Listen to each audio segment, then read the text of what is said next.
उमा महेश्वराय नमः। भक्तों, आप सभी का स्वागत है आपके अपने चैनल पर संदीप भक्ति ज्ञान गंगा में। भक्तों, आज की इस वीडियो में हम जानने वाले हैं सौभाग्य सुंदरी तीज व्रत, जिसे सौभाग्य सुंदरी व्रत के नाम से भी जाना जाता है। उसकी बहुत ही सरल पूजा विधि मैं आपके साथ शेयर करूंगी। भक्तों, उत्तरी भारत में विवाहित महिलाओं द्वारा मनाया जाने वाला एक महत्वपूर्ण त्योहार है।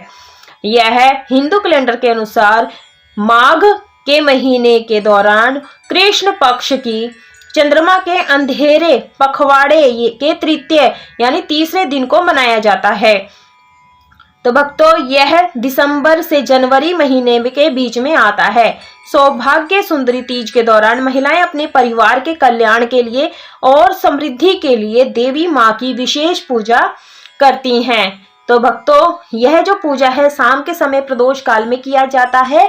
तो आप यह चौकी पूर्व दिशा में या उत्तर पूर्व दिशा में लगा लें। उसके बाद में पीला या सफेद वस्त्र बिछा लें और शिव परिवार की मैंने फोटो विराजमान की है, तस्वीर लगाई है। यदि आपके पास विग्रह है तो आप वो भी लगा सकते हैं। मैंने यहाँ पर दीप कलश की स्थापना की है। आप यहाँ पर श्री कलश की भी स्थापना कर सकते हैं। अक्षत और पुष्प लेकर के हम सभी देवी देवताओं का आवाहन करेंगे, उनसे प्रार्थना करेंगे कि आप आइए, हमारी चौकी पर विराजमान हो जाइए और हमें अपनी पूजा करने का सौभाग्य प्रदान कीजिए। इस प्रकार से बोलते हुए अक्षत और पुष्प भगवान के चरणों में छोड़ देंगे और क्षमा प्रार्थना मांग लेंगे। भक्तों, इस प्रकार से मैंने यहाँ प्लेट ली है। आप यहाँ पर थाली कांसे का, पीतल का ले सकते हैं। यदि नहीं है तो आप स्टील का भी ले सकते हैं। मैंने यहाँ चंदन से स्वास्तिक बना लिया है। आप चाहें तो बेलपत्र का आसन भी दे सकते हैं। मैंने शिवलिंग को स्थापित किया है क्योंकि अब इसमें पूजा में अभिषेक का बहुत विशेष महत्व होता है।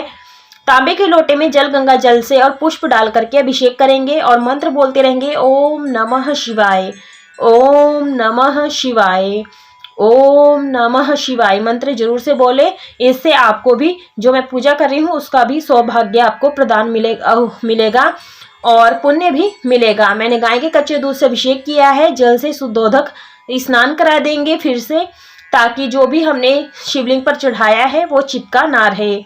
इसके बाद में हम यहाँ पर शिवलिंग का अंग पोषण कर देंगे और जो ये जल है तुलसी के गमले में डाल करके अन्य गमले के पौधे में डाल देंगे। इस बात का विशेष ध्यान दें। मैं यहाँ पर फूलों का आसन दे रही हूँ। आप चाहें तो बेलपत्र का आसन देते हुए भी शिवलिंग को विराजमान कर सकते हैं। भक्तों, सौभाग्य सुंदरी व्रत सुहागिन स्त्रियों का त्योहार है। तो आप इस व्रत में आप 16 श्रृंगार कर ले। जिस प्रकार से आप करवा चौथ के दिन पूरे 16 श्रृंगार करके पूरे विधि विधान से पूजन करते हैं, आप वैसा ही करें। यह व्रत सौभाग्य की कामना और संतान सुख की प्राप्ति के लिए किया जाता है। तो स्नान कराने के बाद में हमने इत्र लगा करके वस्त्र रूपी कलावा अर्पित किया है सभी को। यह व्रत सौभाग्यवती स्त्रियों के लिए अखंड सौभाग्य का वरदान होता है। उन्हें संतान का सुख देने वाला भी होता है। सौभाग्य सुंदरी तीज व्रत का महात्म्य शास्त्रों में सुहाग का पर्व करवा चौथ के समान बताया गया है। भक्तों, यह जो व्रत है सुहागिन स्त्रियां अपने पति की लंबी आयु के लिए रखती हैं, निर्जला व्रत रखती हैं। जिस प्रकार से हम करवा चौथ का व्रत करते हैं निर्जला, वैसे ही हम सौभाग्य सुंदरी का व्रत करते हैं और चंद्रमा को अर्घ्य देने के बाद में ही अपने व्रत का पारण करते हैं। सभी को हम चंदन रोली से टीका कर देंगे। माता को मैंने सिंदूर का टीका 3 बार लगाया है। आप जो टीका बच जाता है वो आप अपने मस्तक पर लगा लें या फिर अपनी कलाई में लगा लें। तो इससे हमारा जो सौभाग्यवती होने का जो आशीर्वाद है वो माता से मिल जाता है। हम यहाँ शिवलिंग पर चंदन से त्रिपुंड बना देंगे इस प्रकार से। भक्तों, इस दिन महादेव शिव और माँ पार्वती की पूजा का विधान है। सुंदर सौभाग्यवती व्रत कथा जो भी है सुंदर सुनना चाहिए। इससे जो है स्त्रियों का भाग्य सौभाग्यवती होता है।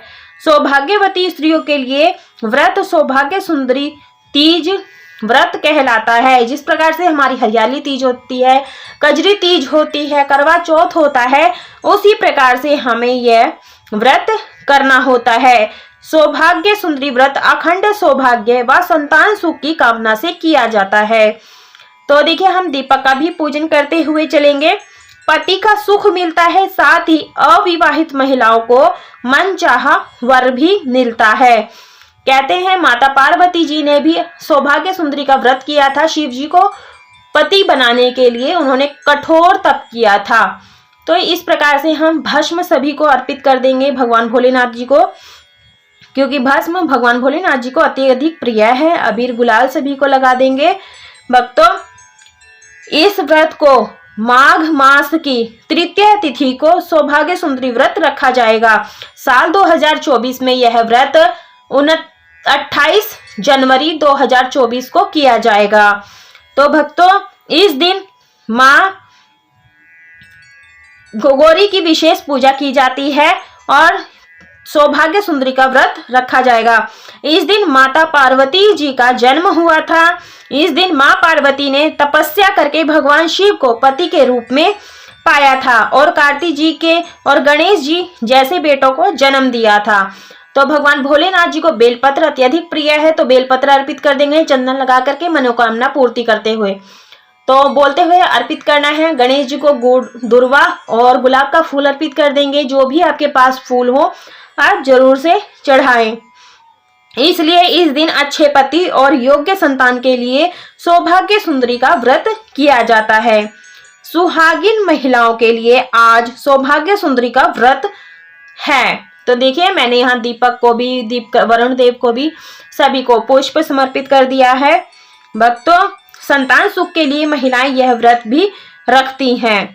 तो पौराणिक मान्यताओं के अनुसार माता पार्वती ने इस व्रत को किया था।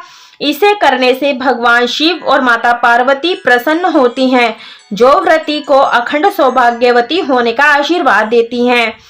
कहा जाता है कि इस दिन सच्चे मन से व्रत करने से दाम्पत्य दोष दूर होता है। जिनका विवाह ना हो रहा हो या देरी हो रही हो या मांगलिक हो तो उसकी भी सभी परेशानियां जल्दी ही दूर हो जाती हैं। माता पार्वती और भगवान शिव जी की कृपा प्राप्त होती है। तो इस प्रकार से हमें यह पूजन करना होता है। भक्तों, शिव पार्वती की पूजा करने से पति और संतान की उम्र लंबी होती है, उनका जीवन सुखमय होता है। भोग प्रसाद सभी को अर्पित कर देंगे। जो भी आप भोग प्रसाद समर्पित कर रहे हैं उसमें आप बेलपत्र जरूर से डालें, तभी भगवान भोलेनाथ भोग सहज स्वीकार करते हैं। तो इस प्रकार से हमें यह पूजन करना होता है। सौभाग्य सुंदरी तीज के दिन महिलाएं सूर्य उदय से पहले उठकर स्नान करें और विवाहित महिलाओं जो है 16 श्रृंगार की सामग्री माता को भेंट जरूर से करनी चाहिए और सूर्य को अर्घ्य दे करके ही अपने व्रत को शुरू करना चाहिए। तो देखिए हाथ में अक्षत और पुष्प लेकर के हम यहाँ पर सौभाग्य सुंदरी व्रत का कथा या कहानी सुनेंगे। कथा की वीडियो मैंने अलग कर दी है, आप वहां जाकर के सुन सकते हैं। उसका लिंक मैं आपको डिस्क्रिप्शन में दे दूंगी। कथा सुनने के बाद में अक्षत और पुष्प माता के चरणों में छोड़ देंगे, समर्पित कर देंगे। उसके बाद में आप यहाँ पर कपूर से आरती कर सकते हैं या फिर जो आपने दीपक स्थापित किया था उससे भी आप आरती उतार सकते हैं। आप यहाँ पर ओम नमः शिवाय की आरती उतार सकते हैं, माता पार्वती की उतार सकते हैं, गणेश भगवान की आरती उतार सकते हैं। भक्तों, अनुष्ठानों के अनुसार पूजा के दौरान सबसे पहले भगवान गणेश जी की आरती गाएं, उसके बाद में पूरे शिव परिवार की पूजा करें। जिससे हमने आरती की थी, आरती को हम शीतल कर देंगे और अपने सामर्थ्य के अनुसार से 11, 21, 51 जितनी भी हो आपकी सामर्थ्य है उसको आप दक्षिणा जरूर से निकालें। दक्षिणा निकालने से होती है पूजा में जो भी कमी बेसी रहती है वो दक्षिणा से पूरी हो जाती है। थोड़ा सा जल ले लेंगे, हाथ में मिनस देंगे, 3 बार फेर देंगे। इससे ये होता है जो भोग प्रसाद धूप दीप दिखाया है भगवान समर्पित कर लेंगे। तो इस प्रकार से हमें क्षमा प्रार्थना मांग लेनी है। पूजा हो जाने के बाद में चंद्रमा को अर्घ्य देने के बाद में जो सुहाग की सामग्री है ये आप अपने माता के प्रसाद के रूप में अपने पास रख सकते हैं और जो कलश का जल है दीपक शांत हो जाने के बाद में आप किसी गमले आदि में डाल दें। भोग प्रसाद है, व्रत का पारण करने के बाद में इसी प्रसाद से आप अपना व्रत का पारण करें और जो फल चढ़ाए हैं ये आप परिवारजन में बांट सकते हैं। यदि आपके यहाँ पर बायना निकाला जाता है तो आप अपनी सासू माँ के लिए भी बायना जरूर से निकालें। ये थी छोटी सी वीडियो। यदि पसंद आई तो वीडियो को लाइक शेयर सब्सक्राइब जरूर से करें। कमेंट बॉक्स में हर हर महादेव जरूर